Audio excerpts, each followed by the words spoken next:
Welcome, in front of me I have Samsung Galaxy A51, and today I will show you how we can create folders on the home screen. I'm going to organize these three icons, so we have to click, hold and then drag application for another one, just like that.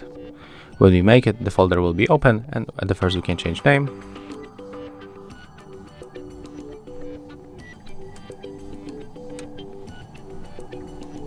Click done to confirm. When you tap on this dot, you can change color of your folder. I'm going for this yellow color. Tap on the X to exit, and when you tap here, you are able to add other apps to the folder. Then click done to confirm, and as you can see, there it is. Here we got our folder with apps. We can move it through the screen like any other icon. If you find this video helpful, remember to leave a like, comment and subscribe.